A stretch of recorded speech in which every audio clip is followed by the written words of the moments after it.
Okay. Hey, everybody, it's time to get canceled. Please don't send me any death threats or rape threats for this one. That's a fun way to start a stream. So, I don't really understand what the big fuss about the documentary Russians at War was about. When I was at TIFF last year, there were protesters screaming about this film like it was the end of the world. TIFF employees received rape and death threats. I wonder how many of these protesters saw the film. I guess not many. But I dare to say, but it dared to say, to slightly question the mainstream narrative here led to chaos.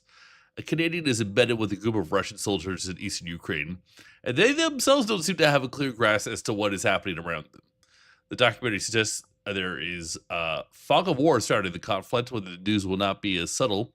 I think this lack of nuance does no one any favors that watch the documentary. Tropos earlier this year, I said nice things about a documentary showing Ukrainians living life during the conflicts. I don't think that this particular documentary, Russia's at War, had as much presence. The fact that people made such a ruckus, though, on something that deviates only slightly from the mainstream narrative, though, is an embarrassment to those people. I guess I just didn't feel it was not what people are saying that this thing is. I don't think it's pro-Russian by just showing Russians. I don't think it's like pro-death or celebrating death.